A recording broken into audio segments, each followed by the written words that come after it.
Educational videos को पाने के लिए यूट्यूब को सब्सक्राइब कीजिए और इस बेल आइकन को दबाना बिल्कुल ना भूलें ताकि ऐसी इंटरेस्टिंग वीडियोस आपको मिलती रहें। Hello guys, welcome back to our another video important MCQs for NDA. तो वीडियो पूरी देखना गाइस, आज बहुत इंटरेस्टिंग होने वाली है वीडियो। और आपने अभी तक हमारे चैनल को सब्सक्राइब नहीं किया तो यार सब्सक्राइब कर दीजिए और जाके बेल आइकन दबाना बिल्कुल ना भूलें। तो हमारा पहला क्वेश्चन है non conductors whose polarization caused by electric field are known as. जो नॉन कंडक्टर यानी इंसुलेटर्स होते हैं जिनका पोलराइजेशन इलेक्ट्रिक फील्ड के द्वारा होता है उन्हें क्या कहते हैं। तो आपके ऑप्शंस हैं सेमीकंडक्टर्स, सुपर कंडक्टर्स, डाइलेक्ट्रिक्स या रेजिस्टिव कंडक्टर्स। जो इंसुलेटर्स होते हैं जिनका पोलराइजेशन इलेक्ट्रिक फील्ड के द्वारा होता है उन्हें कहते हैं हम डाइलेक्ट्रिक्स।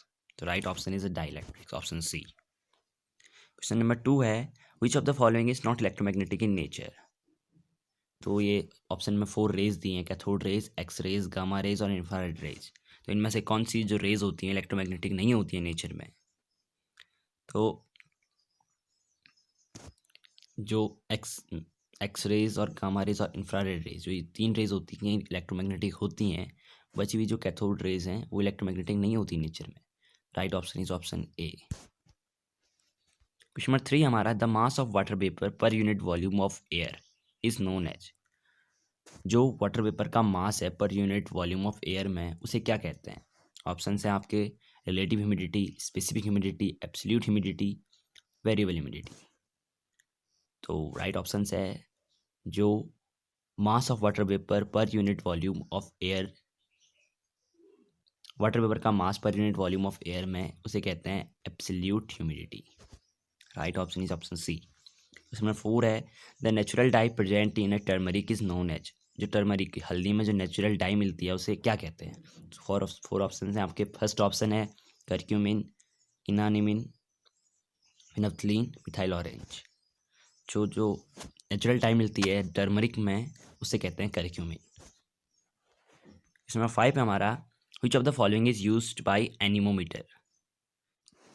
जो एनीमोमीटर से क्या मेजर करते हैं। वेलोसिटी ऑफ वाटर फ्लो, पानी की वेलोसिटी, पानी बहने की वेलोसिटी, पानी की गहराई, हवा की गति, इंटेंसिटी ऑफ लाइट।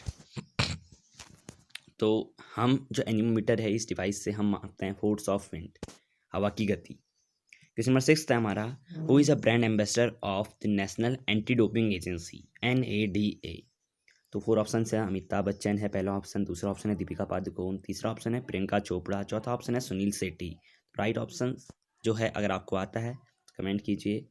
इसका जो राइट ऑप्शन है वो है सुनील शेट्टी। क्वेश्चन नंबर 7 हमारा which among the following region is associated with maximum biodiversity. तो इनमें से कौन सा क्षेत्र सबसे ज़्यादा बायोडाइवर्सिटी है, इनमें से किस क्षेत्र में। सो ऑप्शन है आपके tropical region, subtropical region, temperate region, none of the above. तो जो ट्रॉपिकल रीजन है इनमें सबसे ज़्यादा बायोडाइवर्सिटी है, इसमें सबसे ज़्यादा बायोडाइवर्सिटी है वर्ल्ड की 40 to 70% बायोडाइवर्सिटी ट्रॉपिकल रीजन में मिलती है हमको। तो option A is right answer. Question number 8 है India's first elephant monument has been unveiled in which of the following places. जो पहला हाथी का मॉन्यूमेंट है भारत में निम्नलिखित में से किस जगह पे शुरू किया गया है या किस जगह पे बनाया गया है सबसे पहले। पहला ऑप्शन है आपका आगरा, दूसरा मथुरा, जयपुर, जबलपुर। आगरा उत्तर प्रदेश, मथुरा भी उत्तर प्रदेश, जयपुर राजस्थान, जबलपुर मध्य प्रदेश। तो जो इसका राइट आंसर है यह है मथुरा। मथुरा में जो पहला एलिफेंट मॉन्यूमेंट बनाया गया है। क्वेश्चन नंबर 9 है हमारा विच of the following is state dance of Madhya Pradesh. Option है कथक, माच, मटकी, गेंगोर। तो अगर आपको किसी भी और स्टेट का आता है तो आप इनमें से छांट सकते हैं। जैसे कथक उत्तर प्रदेश का है, तो जो माच है ये है मध्य प्रदेश का स्टेट डांस। क्वेश्चन नंबर 10 है हमारा in which of the mineral production Madhya Pradesh ranks first in India. तो किस मिनरल प्रोडक्शन में मध्य प्रदेश की रैंक भारत में नंबर 1 है। पहला ऑप्शन है diamond, manganese, slate, copper, A and B both. तो जो डायमंड और कॉपर है यानी ए ऑप्शन ई है ये राइट ऑप्शन है। डायमंड और कॉपर के प्रोडक्शन में मध्य प्रदेश की रैंक फर्स्ट है इंडिया में। कहीं कहीं पर खाली डायमंड भी दिया रहता है, वो भी राइट आंसर है। क्वेश्चन नंबर 11 है small farmers development programme was started in which year. जो स्मॉल फार्मर छोटे किसानों का जो विकास का प्रोग्राम है कब शुरू किया गया था? तो ये शुरू किया था 1973 में शुरू किया गया था ये। क्वेश्चन नंबर 12 है the 1857 revolt was called as the first war of independence by. जो 1857 में फर्स्ट वॉर ऑफ इंडिपेंडेंस हुआ था इसको कहा किसने था पहली बार first war of independence? Option है आपके बाल गंगाधर तिलक ने कहा था, विनायक दामोदर सावरकर ने कहा था, पंडित नेहरू ने कहा था या चंद्रशेखर आजाद ने कहा था? तो राइट आंसर है विनायक दामोदर सावरकर।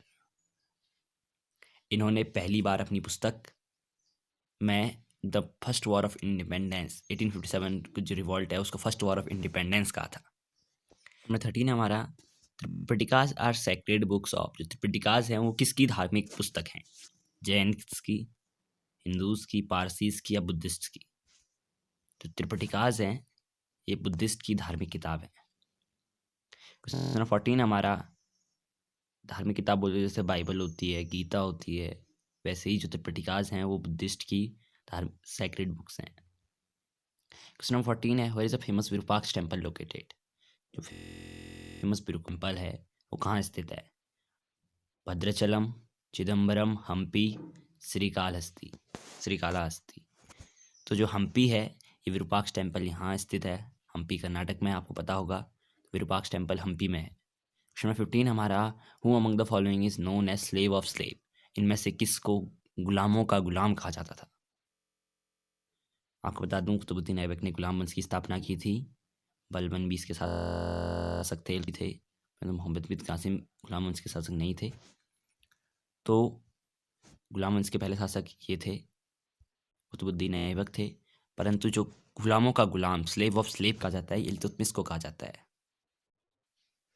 कुतुबुद्दीन ऐबक एक गुलाम थे, इनके भी गुलाम इल्तुतमिश था। तो इस सेक्शन में 16 है हमारा जो Kutpui festival is celebrated in.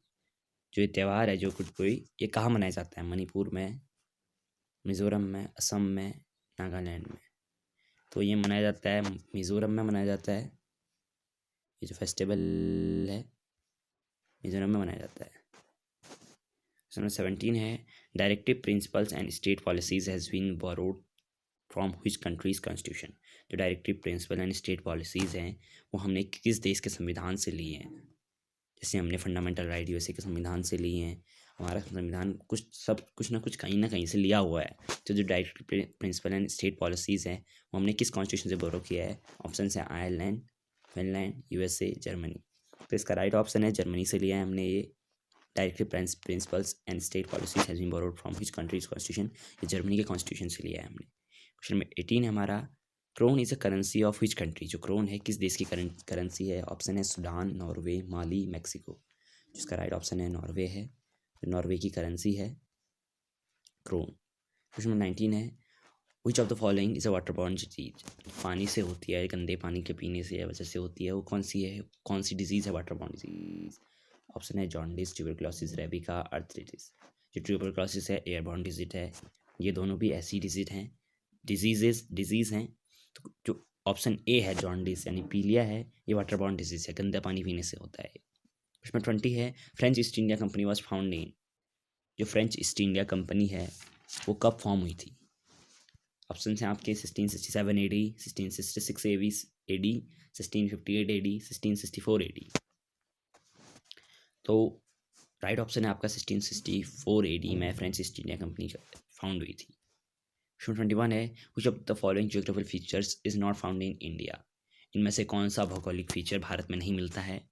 Option है लगून, ग्लेशियर, आइसबर्ग और डेजर्ट। जो लगून है वो केरल में मिलते हैं हमको, ग्लेशियर हिमालय में मिलते हैं, डेजर्ट राजस्थान में मिलते हैं। लेकिन जो आइसबर्ग है ये ग्लेशियर के टूटने से जो एक छोटा सा हिम का वो नदी में तैरता है या स्वतंत्र रूप से बहता है उसे आइसबर्ग कहते हैं। तो ये भारत में नहीं मिलते हैं। तो इसका राइट ऑप्शन है icebergs are the geographical feature which. Question 22 है हमारा what was the code name for the Indian air force operations during the Kargil conflicts of 1999। जो कोड नेम था इंडियन एयरफोर्स के ऑपरेशंस का कारगिल वॉर के टाइम 1999 में, वो क्या था? ऑप्शन है आपके ऑपरेशन विजय, ऑपरेशन मेघदूत, ऑपरेशन इंद्रधनुष, ऑपरेशन सफेद सागर। तो राइट ऑप्शन बताना आपको। इसमें से जो राइट ऑप्शन है वो है ऑपरेशन सफेद सागर। ये इंडियन एयरफोर्स का कोड नेम था कारगिल कॉन्फ्लिक्ट के दौरान। बहुत से लोग कहेंगे ऑपरेशन विजय था, लेकिन जो ऑपरेशन विजय था वो थल सेना का था कोड। वो मैंने पूछा है इंडियन एयरफोर्स, वो था इंडियन आर्मी का था ऑपरेशन विजय। जो ऑपरेशन मेघदूत है ये 13 अप्रैल 1984 को चलाया गया था नॉर्थ लद्दाख रीजन को वापस पाने के लिए।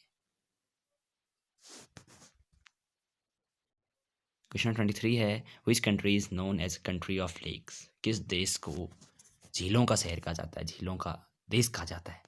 तो ऑप्शन है Switzerland, France, Finland, none of these.